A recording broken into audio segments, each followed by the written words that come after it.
UP विधानसभा चुनाव आखिरी दौर में पहुंच चुका है। छठे चरण की विधानसभा सीटों पर चुनाव प्रचार थमने के बाद बीजेपी, कांग्रेस, सपा और बसपा ने सातों चरण के मतदान वाले क्षेत्रों में अपनी ताकत झोंक दी है। तो किसने दिखाया कितना दम और कैसा था आज का चुनावी माहौल, देखिए ये रिपोर्ट।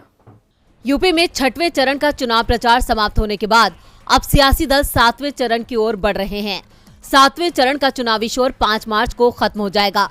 ऐसे में अंतिम चरण के चुनाव प्रचार में सभी दलों ने अपनी पूरी ताकत झोंक दी है। आज सपा प्रमुख अखिलेश यादव ने जौनपुर, बादलपुर, मछली शहर में चुनावी रैली की। पूर्वांचल की जनता को संबोधित करते हुए अखिलेश यादव ने बीजेपी पर जमकर बयानों के तीर छोड़े। अखिलेश ने कहा कि शिक्षा मित्रों को मानदेय सपा सरकार में मिलता था, बीजेपी सरकार ने इसे छीन लिया। भाजपा सरकार ने नौजवानों को नौकरी नहीं दी। उत्तर प्रदेश में बिजली इतनी महंगी हो गई है कि जब भी बिजली का बिल आता है तो जनता को करंट लगता है। इस बार जिनको हार का सबसे ज्यादा डर है वो पहले ही बनारस पहुंच गए हैं। इस बार न केवल जौनपुर बल्कि बनारस, चंदौली, सोनभद्र, आजमगढ़, भदोई, गाजीपुर के लोग इनका खाता तक नहीं खुलने देने वाले हैं।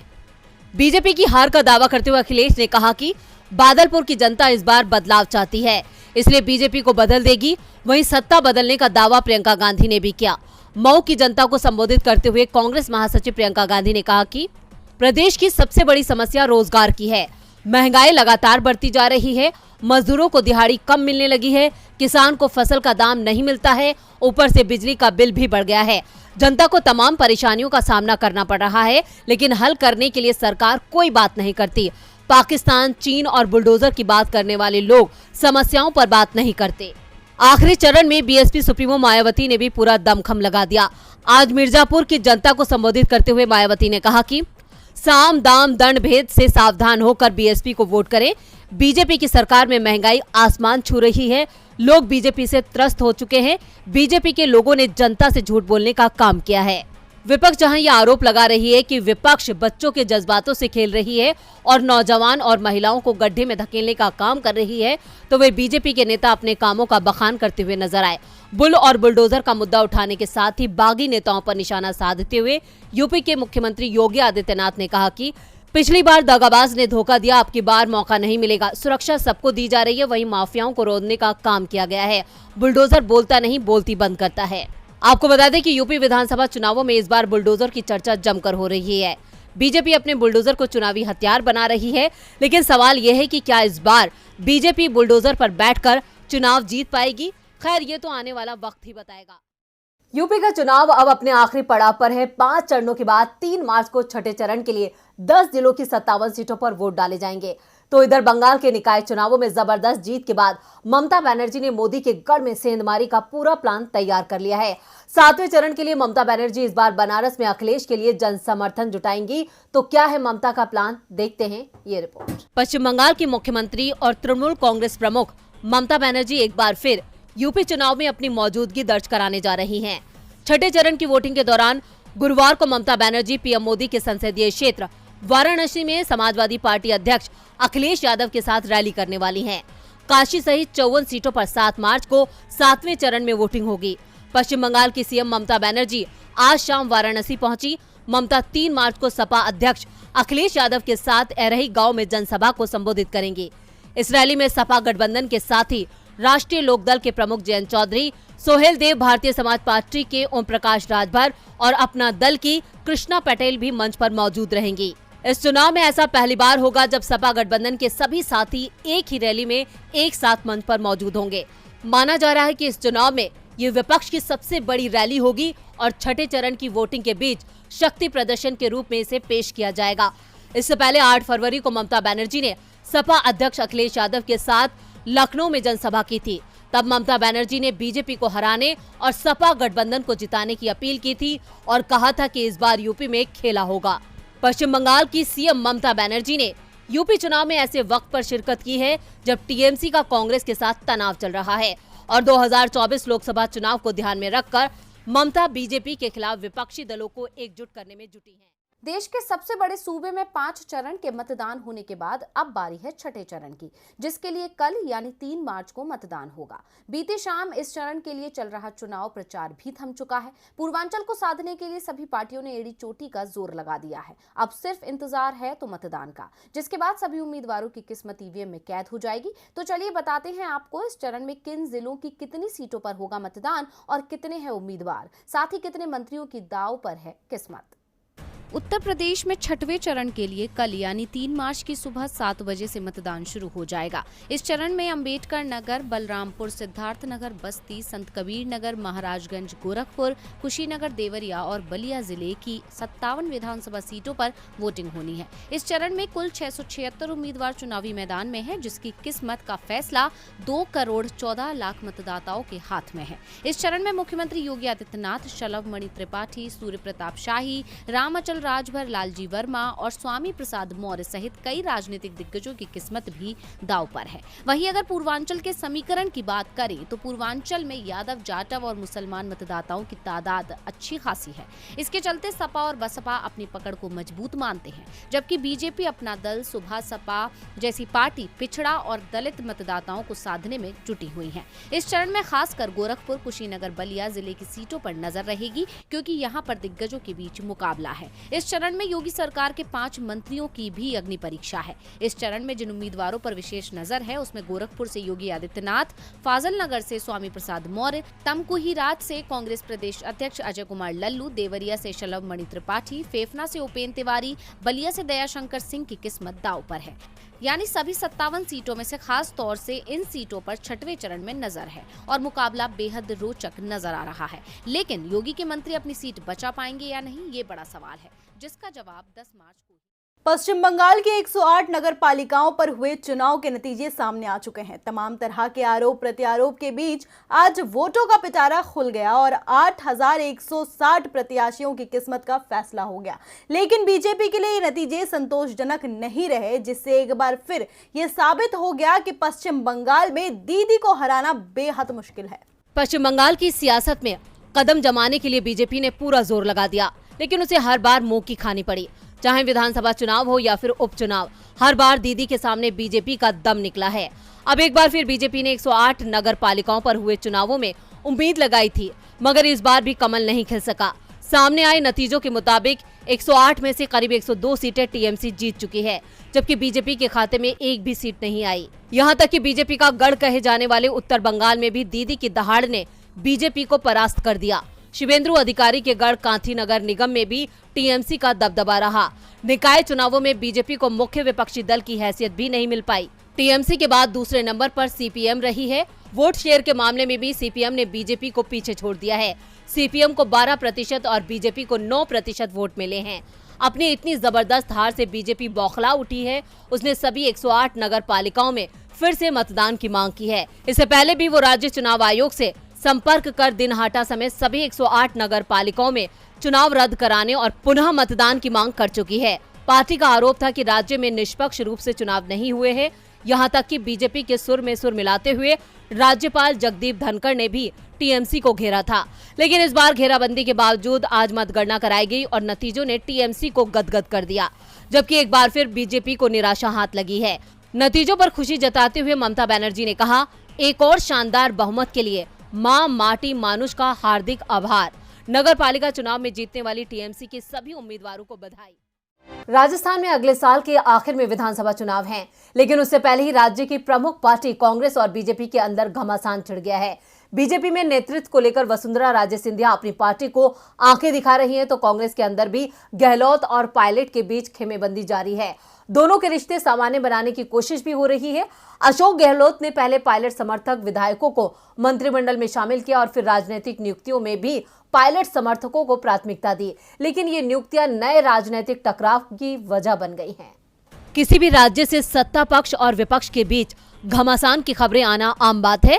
ऐसी ही कुछ खबरें आ रही हैं राजस्थान से, जहां पर राजनीतिक नियुक्तियों पर कांग्रेस और बीजेपी में घमासान शुरू हो गया है। मामले में बीजेपी की तरफ से कोर्ट में जाने की धमकी दी गई है, जिस पर अब कांग्रेस की तरफ से पलटवार किया गया है। दरअसल राज्य के तमाम निगमों और संस्थानों में नेताओं की नियुक्ति करने और उन्हें कैबिनेट मंत्री और राज्य मंत्री का दर्जा देने पर बीजेपी ने ऐतराज जताया है। विधानसभा में उपनेता प्रतिपक्ष राजेंद्र सिंह राठौर ने गहलोत सरकार के इस निर्णय को संवैधानिक प्रावधानों का उल्लंघन बताया है। राजेंद्र राठौर ने कहा है कि सरकार के निर्णय को हाईकोर्ट में चुनौती दी जाएगी। अब इसका जवाब देते हुए प्रदेश के खाद्य मंत्री प्रताप सिंह खजरियावास ने कहा है कि बीजेपी जल्द से जल्द कोर्ट में चुनौती दे ताकि दूध का दूध और पानी का पानी हो जाए। इतना ही नहीं, खजरियावास ने आगे कहा कि सुर्खियों में रहने के लिए बीजेपी के नेता सिर्फ बयानबाजी और लैटरबाजी करते हैं। एक तरफ तो सत्ता पार्टी विपक्ष से जूझ रही है, तो वहीं दूसरी तरफ कांग्रेस की मुसीबत खुद उसके ही नेताओं ने बढ़ा रखी है। इसे लेकर गहलोत सरकार के अंदर ही घमासान छिड़ गया है, जिसको देखकर कहा जा सकता है कि राजस्थान में पार्टी में सुलह कराने की कांग्रेस हाईकमान की कोशिशें एक बार फिर से फेल हो रही हैं। दरअसल राज्य सरकार की तरफ से 74 नेताओं के नामों की घोषणा की गई, जिन्हें निगम और संस्थानों में सदस्य और चेयरमैन जैसे पद दिए गए, लेकिन इनमें से सचिन पायलट के करीबी 2 सीनियर नेताओं ने पद लेने से इनकार कर दिया। यानी इस समय कांग्रेस हर तरफ से घिरी हुई है। जब यूपी में बीएसपी की सरकार थी तो हर ओर नीला रंग दिखाई देता था। सपा की सरकार बनते ही नीला रंग गायब हो गया। 5 साल पहले जब यूपी में योगी राज शुरू हुआ तो यूपी पर भगवा रंग चढ़ गया। इस समय यूपी में विधानसभा चुनाव चल रहे हैं। 2 चरणों का मतदान बाकी है। 10 मार्च को काउंटिंग होनी है, लेकिन चुनावों का परिणाम सामने आने से पहले ही भगवा रंग की जगह दूसरा रंग चढ़ने लगा है, जिसके बाद दावा किया जा रहा है कि यूपी में योगी सरकार जाने वाली है। अयोध्या में राम मंदिर के सहारे यूपी की सत्ता पर फिर से काबिज होने का सपना देख रही बीजेपी के सपने अयोध्या से ही टूटते दिख रहे हैं। रामनगरी का रंग अचानक बदलने लगा है। कुछ दिनों पहले तक भगवा रंग में रंगी अयोध्या पर अब हरा रंग चढ़ने लगा है। अब अगर इसे राजनीतिक परिणामों की ओर इशारा समझे तो साफ है यूपी में अब सपा का शासन आने वाला है।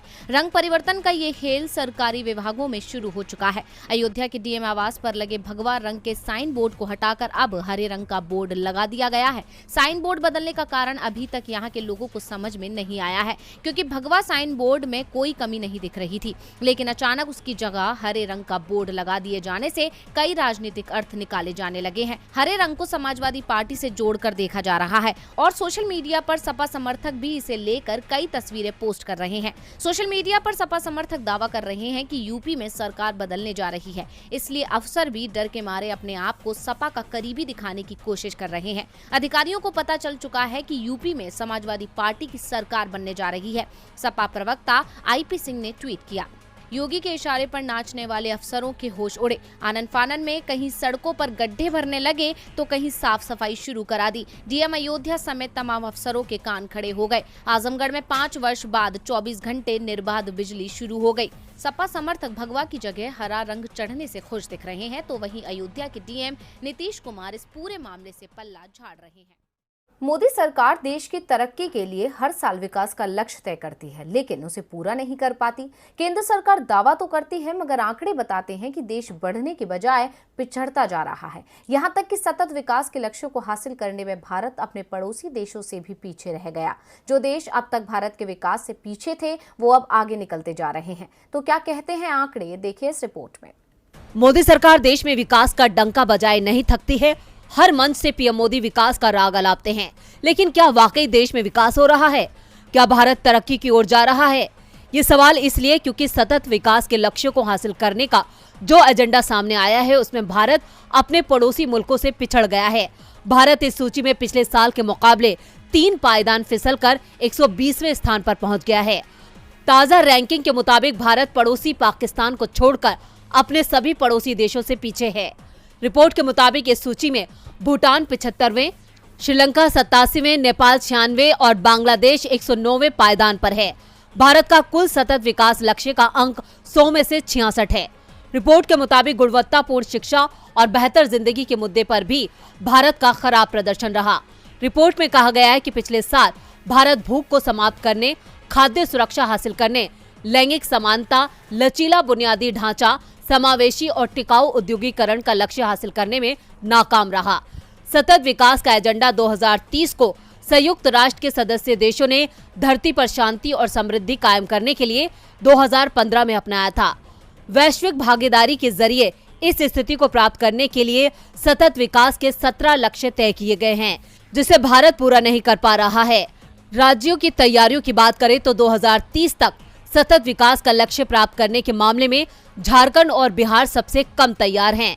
इस मामले में केरल अव्वल है, वहीं हिमाचल प्रदेश और तमिलनाडु दूसरे स्थान पर हैं। तीसरे पायदान पर गोवा, कर्नाटक, आंध्र प्रदेश और उत्तराखंड है। इस लक्ष्य को हासिल करने की तैयारियों के मामले में केंद्र शासित प्रदेशों में चंडीगढ़ पहले स्थान पर है, दिल्ली, लक्षद्वीप और पौंडीचेरी दूसरे स्थान पर है, वहीं अंडमान निकोबार तीसरे स्थान पर हैं। ये आंकड़े दर्शाते हैं कि भारत विकास के मामले में किस कदर पिछड़ गया है, लेकिन बावजूद इसके मोदी सरकार अपनी नाकामियों पर पर्दा डालती है। पर्यावरण मंत्री भूपेंद्र यादव ने कहा कि देश की रैंकिंग में गिरावट की वजह मुख्य रूप से भूख, अच्छे स्वास्थ्य, खुशहाली, लैंगिक समानता की चुनौती है। अब इन चुनौतियों को खत्म करने की जिम्मेदारी भी सरकार की है, लेकिन वो कुछ भी सुधारने को तैयार नहीं है। विपक्ष हमेशा से ही मोदी सरकार पर मित्रों की सरकार यानी उद्योगपतियों की सरकार होने का आरोप लगाता आया है। हालांकि सरकार अपनी सफाई पेश करते हुए विपक्ष के सभी आरोपों को बेबुनियाद करार देती आई है, लेकिन आर्थिक तंगी के दौर में भी चुनिंदा उद्योगपतियों की लगातार बढ़ रही संपत्ति बार बार सरकार को कटघरे में खड़ा कर देती है और विपक्ष के आरोपों पर मुहर लगा देती है। तो आइए देखते हैं इस रिपोर्ट में कि अब किस पर मेहरबान है मोदी सरकार। मोदी सरकार के राज में सिर्फ कुछ उद्योगपति ही फल फूल रहे हैं और उनकी चांदी हो रही है। ये आरोप है विपक्ष का, जो सही साबित होता भी नजर आ रहा है, क्योंकि अब मोदी सरकार एक उद्योगपति पर इस कदर मेहरबान हुई है कि मात्र 5 साल में उस उद्योगपति का नाम अमीरों की सूची में 250 से टॉप 10 में आ गया है और वो खुशकिस्मत उद्योगपति अडानी ग्रुप के मालिक गौतम अडानी है। इतना ही नहीं, गौतम अडानी ने एक बार फिर मुकेश अंबानी को पछाड़ दिया और एशिया के सबसे अमीर व्यक्ति बन गए। Forbes real time billionaire index में दिए गए आंकड़ों के मुताबिक 59 साल के अडानी की नेटवर्थ 89.6 अरब डॉलर पहुंच चुकी है।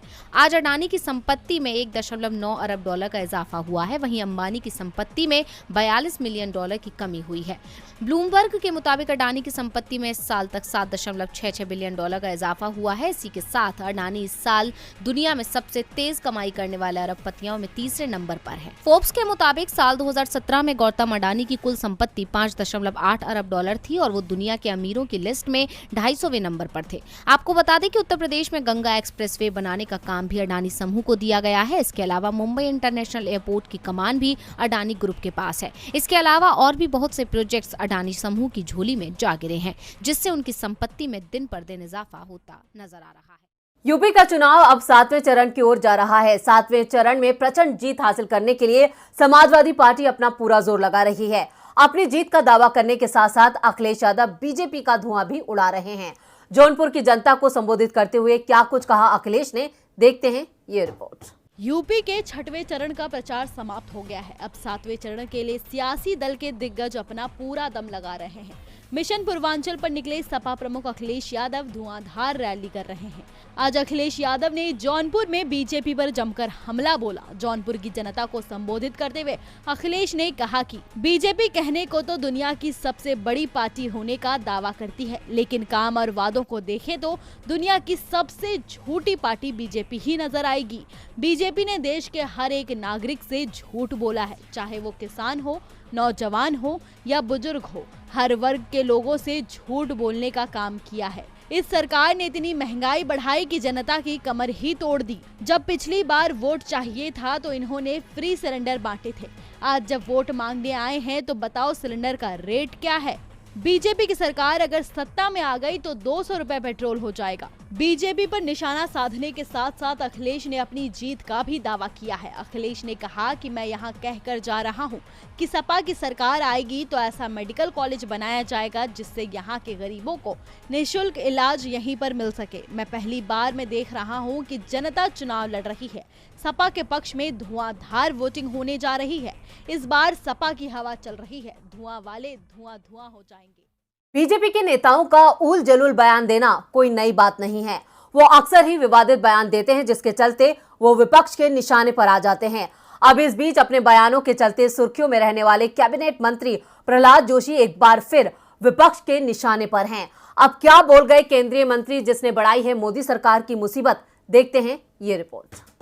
यूक्रेन और रूस में छिड़े घमासान में फंसे भारतीय छात्रों को निकालने में हो रही देरी के चलते मोदी सरकार पहले ही विपक्ष के निशाने पर है। अब इस बीच मोदी सरकार में मंत्री ने ऐसा अटपटा बयान दे दिया है जिससे विपक्ष को सरकार को घेरने का एक और मौका मिल गया है और अब विपक्ष मोदी सरकार की जमकर आलोचना कर रहा है। दरअसल यूक्रेन में फंसे छात्रों को लेकर केंद्रीय मंत्री प्रहलाद जोशी ने विवादित बयान दे डाला है, जो अब उनके लिए मुसीबत बन गया है। कोयला और खनन मंत्री प्रहलाद जोशी ने कहा था, विदेश में पढ़ने वाले 90% medical students NEET exam pass नहीं कर पाते हैं। अब उनके इसी बयान पर विवाद हो गया है और कांग्रेस और एनसीपी नेता अब केंद्रीय मंत्री को आड़े हाथों ले रहे हैं।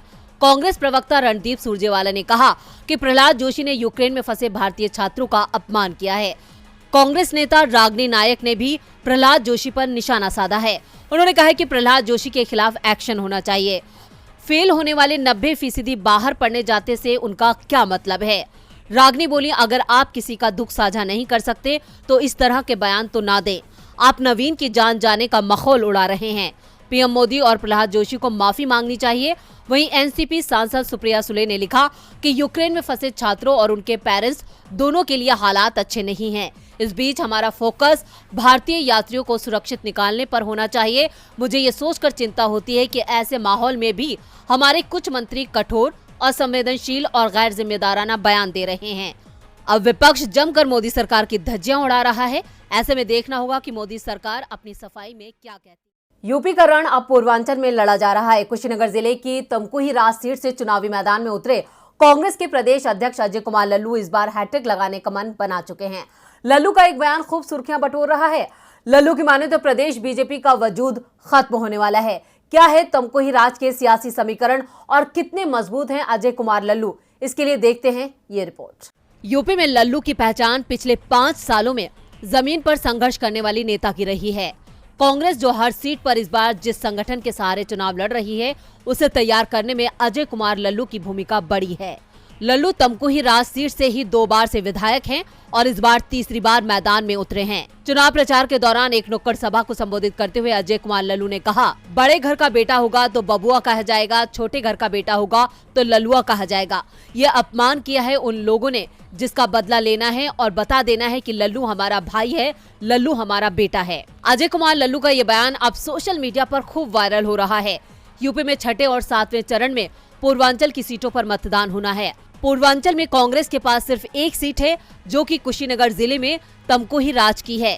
यहां से कांग्रेस के प्रदेश अध्यक्ष अजय कुमार लल्लू 2 बार से विधायक हैं और इस बार तीसरी बार अजय कुमार लल्लू चुनाव में अपनी किस्मत आजमा रहे हैं। पिछले 2-3 सालों में अजय कुमार लल्लू योगी सरकार के खिलाफ प्रदर्शन करते हुए करीब 2 दर्जन बार जेल जा चुके हैं। इसलिए खुद की सीट बचाने के साथ चुनौती पूर्वांचल में और ज्यादा बड़ी हो गई है।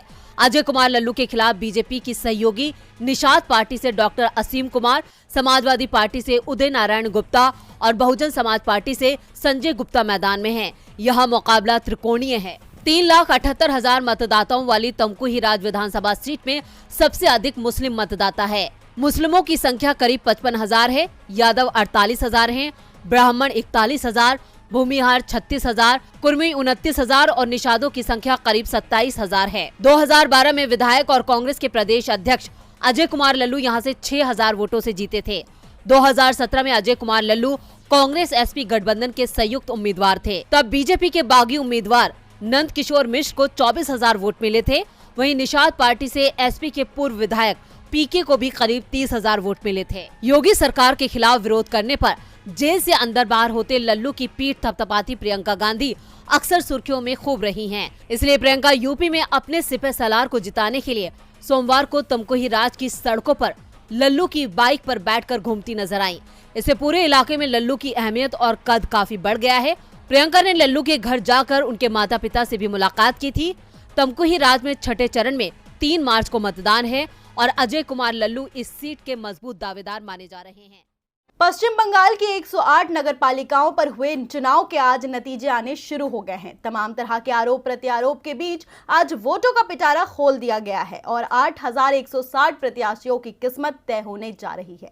इसी के साथ ही टीएमसी से लेकर बीजेपी की धड़कनें तेज हो गई है, लेकिन बीजेपी की बौखलाहट ज्यादा बढ़ती जा रही है, क्योंकि जो नतीजे सामने आ रहे हैं वो एक बार फिर साबित कर रहे हैं कि दीदी का दिख रहा है दम और बीजेपी हो रही है बेदम। पश्चिम बंगाल की सियासत में कदम जमाने के लिए बीजेपी ने पूरा जोर लगा दिया, लेकिन उसे हर बार मुंह की खानी पड़ी है, चाहे विधानसभा चुनाव हो या फिर उपचुनाव। हर बार दीदी के सामने बीजेपी का दम निकला है, लेकिन अब की बार विपक्षी पार्टी ने 108 नगर पालिकाओं पर हुए चुनावों में उम्मीद लगाई थी, मगर इस बार भी कमल मुरझाता नजर आ रहा है, क्योंकि अब तक 108 में से करीब 40 सीटें टीएमसी जीत चुकी है। इसी के साथ ही टीएमसी के कदावर नेता कृष्णेंदु नारायण चौधरी ने मालदा के इंग्लिश बाजार सीट से जीत का परचम लहराया, जबकि विरोधी पार्टियां अभी तक एक भी सीट नहीं जीत पाई हैं। यहाँ तक कि बीजेपी का गढ़ कहे जाने वाले उत्तर बंगाल में भी दीदी की दहाड़ ने बीजेपी को परास्त कर दिया। शुभेंदु अधिकारी के गढ़ कंठी नगर निगम में भी टीएमसी का दबदबा नजर आ रहा है। वहीं बीजेपी का अभी खाता भी नहीं खुल सका है। इसी हार से बीजेपी बौखला उठी है। उसने सभी 108 नगर पालिकाओं में फिर से मतदान की मांग की है। इससे पहले भी वो राज्य चुनाव आयोग से संपर्क कर दिनहाटा समेत सभी 108 नगर पालिकाओं में चुनाव रद्द करने और पुनः मतदान की मांग कर चुकी है। पार्टी का आरोप था कि राज्य में निष्पक्ष रूप से चुनाव नहीं हुए हैं। यहाँ तक कि बीजेपी के सुर में सुर मिलाते हुए राज्यपाल जगदीप धनखड़ ने भी टीएमसी को घेरा था। उन्होंने राज्य चुनाव आयुक्त सौरभ दास को तलब कर सवाल खड़े किए थे, लेकिन इस घेराबंदी के बावजूद आज मतगणना कराई गई और नतीजों ने टीएमसी को गदगद कर दिया, जबकि एक बार फिर बीजेपी को निराश कर दिया। यूपी का चुनाव इस वक्त खूनी संघर्ष में तब्दील होता नजर आ रहा है। कुशीनगर की फाजिल नगर से चुनाव लड़ रहे स्वामी प्रसाद मौर्य के काफिले पर हुए हमले के बाद सियासी सरगर्मियां काफी तेज हो गई हैं। पूर्व कैबिनेट मंत्री स्वामी प्रसाद मौर्य बीजेपी छोड़कर सपा के टिकट पर चुनाव लड़ रहे हैं। स्वामी प्रसाद पर हुए हमले के बाद एसपी चीफ अखिलेश यादव ने बीजेपी पर धावा बोल दिया है। क्या है पूरी खबर, देखते हैं ये रिपोर्ट। यूपी के कुशीनगर जिले में यूपी सरकार के पूर्व कैबिनेट मंत्री और सपा नेता स्वामी प्रसाद मौर्य के काफिले पर पथराव किया गया है। पथराव से कई गाड़ियों के शीशे टूट गए। इस हमले का आरोप बीजेपी के समर्थकों पर लगाया गया है। स्वामी प्रसाद मौर्य की बेटी और बदायूं से बीजेपी सांसद संघमित्रा मौर्य ने भी पिता पर हुए हमले के लिए बीजेपी को जिम्मेदार ठहराया है और साथ ही जनता से बीजेपी को हराने के लिए वोट देने को कहा है। अब संघमित्रा मौर्य खुलकर बीजेपी का विरोध कर रही हैं। स्वामी प्रसाद मौर्य के काफिले पर हमले के बाद उनके समर्थक धरने पर बैठ गए थे और हमले की जांच की मांग कर रहे हैं। स्वामी प्रसाद मौर्य पर हुए हमले को लेकर अखिलेश यादव ने भी ट्वीट किया है। उन्होंने लिखा, स्वामी प्रसाद मौर्य जी पर हुआ हमला हारते हुए लोगों की अति निंदनीय हरकत है। ये हमला सपा गठबंधन के हर दल के कार्यकर्ता व उनके नेताओं के ऊपर किए गए हमले के समान है। सब मिलकर इसका जवाब बाकी 2 चरणों में भाजपा को 0 करके देंगे। इस सरकार से किसी कार्रवाई की अपेक्षा ही बेमानी है। स्वामी प्रसाद मौर्य ने इस हमले के बाद मीडिया से बात करते हुए बीजेपी को घेरा है। सुरक्षा कारणों के चलते कुशीनगर में कैंपेन के दौरान मैं दूसरी कार में बैठा था। बीजेपी के कार्यकर्ता डंडे, पत्थर और हथियारों के साथ वहां बैठे थे। उन्होंने मेरी कार पर हमला किया। इस तरह की घटनाएं बीजेपी के संरक्षण में हो रही हैं। कुशीनगर की फाजिल नगर सीट पर 3 मार्च को मतदान है। इसी सीट से स्वामी प्रसाद मौर्य बीजेपी के सुरेंद्र कुशवाहा के खिलाफ सपा के टिकट पर ताल ठोक रहे हैं। मौर्य को ओबीसी समाज का बड़ा नेता माना जाता है। स्वामी के जरिए अखिलेश यादव सूबे में मौर्य वोटों को साधने की कवायद में है। फाजिल नगर के सियासी समीकरण स्वामी प्रसाद मौर्य के पक्ष में है। शायद यही वजह है कि स्वामी बीजेपी के निशाने पर है। रूस यूक्रेन विवाद थमने के बजाय अपने चरम पर है। लगभग सभी देश यूक्रेन का समर्थन कर रहे हैं और रूस पर कई तरह के प्रतिबंध भी लगा रहे हैं। बावजूद इसके रूस अपने तेवर शांत नहीं कर रहा है, जिसका असर भारत सहित दूसरे देशों के शेयर बाजार पर भी पड़ रहा है। तो क्या है आज के हालात, आइए देखते हैं इस रिपोर्ट में। रूस यूक्रेन के बीच जंग जारी है। यूरोपीय संघ यानी नाटो के मुताबिक रूस से युद्ध के बीच यूक्रेन के 6,77,000 नागरिकों ने देश छोड़ दिया है। वहीं अब इस मामले में अमेरिका के राष्ट्रपति जो बाइडेन ने एक बार फिर रूस को चेतावनी दी है। दरअसल अमेरिकी राष्ट्रपति ने अमेरिकी संसद में स्टेट ऑफ द यूनियन को संबोधित किया। अपने संबोधन में रूस के खिलाफ सख्त रुख अख्तियार करते हुए बाइडेन ने रूस के खिलाफ आर्थिक प्रतिबंधों की घोषणा की है। उन्होंने पुतिन के युद्ध के निर्णय को गलत ठहराया है। साथ ही उन्होंने यूक्रेन के साथ पूरी प्रतिबद्धता जताई है। हालांकि बाइडेन ने एक बार फिर से साफ किया कि अमेरिका रूस के साथ सीधे युद्ध के लिए अपने सैनिक नहीं भेजेगा। जो बाइडेन ने इस दौरान यूक्रेन को $100 करोड़ की मदद का ऐलान किया है। इसके साथ ही उन्होंने रूस के लिए अमेरिका के एयर स्पेस को भी पूरी तरह से बंद कर दिया। वहीं दूसरी तरफ रूस किसी भी तरह अपने कदम पीछे लेने को राजी नहीं है और यूक्रेन के कीव, खार्किव, मोरियोपोल शहर सहित कई स्थानों पर लगातार हमले कर रहा है। रूस यूक्रेन के बीच छिड़े इस विवाद से ग्लोबल शेयर बाजारों के खराब सेंटीमेंट का असर घरेलू शेयर बाजार पर भी पड़ा है। बीते दिन अमेरिकी बाजारों में जोरदार गिरावट के साथ ट्रेड बंद हुआ तो इसका असर भी भारतीय शेयर बाजार पर देखा जा रहा है। शेयर बाजार की गिरावट बढ़ गई है और सेंसेक्स 900 अंक से भी ज्यादा टूट चुका है। इस युद्ध के चलते भारतीय छात्र भी मुश्किल में फंस गए हैं। बीते दिन यूक्रेन में फंसे एक भारतीय छात्र ने इस युद्ध में अपनी जान गंवा दी, जिसके बाद अब भारत सरकार और ज्यादा घिर गई है और विपक्ष लगातार सरकार को निशाने पर ले रहा है। ऐसे में अब सरकार जल्द से जल्द सभी भारतीयों को निकालने की कोशिश में लगी हुई है और यूक्रेन में फंसे 200 स्टूडेंट्स को इस्तांबुल के रास्ते भारत लाया गया है। अब देखना होगा भारत सरकार और क्या कदम उठाती है। यूपी विधानसभा के चुनाव में जुटे राजनीतिक दलों की नजर मुस्लिम मतदाताओं पर है। बीजेपी को छोड़ दिया जाए तो तकरीबन सभी विपक्षी दल इन पर दांव ठोक रहे हैं। मुस्लिम मतदाताओं को अपने पाले में करने के लिए मायावती बीजेपी को मुस्लिम विरोधी सरकार बता रही है। क्या कुछ कहा मायावती ने, देखिए ये रिपोर्ट। उत्तर प्रदेश की सत्ता में वापसी के लिए बसपा सुप्रीमो मायावती पूरा जोर लगा रही हैं। 6वें और 7वें चरण के लिए मायावती ने भी ब्राह्मण समुदाय के साथ साथ मुसलमानों को भी साधने की कवायद और तेज कर दी है। मायावती ने सत्ता में आने पर ब्राह्मण समाज को सुरक्षा, सम्मान और तरक्की का भरोसा दिलाया तो मुसलमानों को सपा और कांग्रेस से सतर्क रहने के लिए भी कहा। मायावती ने आगे कहा कि बीजेपी मुसलमानों को डराने वाली पार्टी है। छोटे छोटे मामलों में मुसलमानों को बड़ी बड़ी धाराएं लगाकर जेल भेजा गया है। इस बार बीजेपी की सरकार में ब्राह्मण समाज उपेक्षित महसूस कर रहा है। साथ ही केंद्र की गलत नीतियों के कारण गरीब बेरोजगार परेशान है। बीजेपी से एक बात पूछना चाहती हूं कि भारत के हिंदू और मुसलमानों के पूर्वज एक हैं, तो बीजेपी मुसलमानों के साथ सौतेला व्यवहार क्यों करती है। आपको बता दें कि यूपी में 20% मुस्लिम मतदाता काफी अहम भूमिका में हैं। सूबे की कुल 403 सीटों में से 143 सीटों पर मुस्लिम अपना सियासी असर रखते हैं। इसीलिए सभी दल मुस्लिम मतदाताओं को लुभाने में लगे हुए हैं। लेकिन सवाल ये उठता है कि मुस्लिम मतदाता किस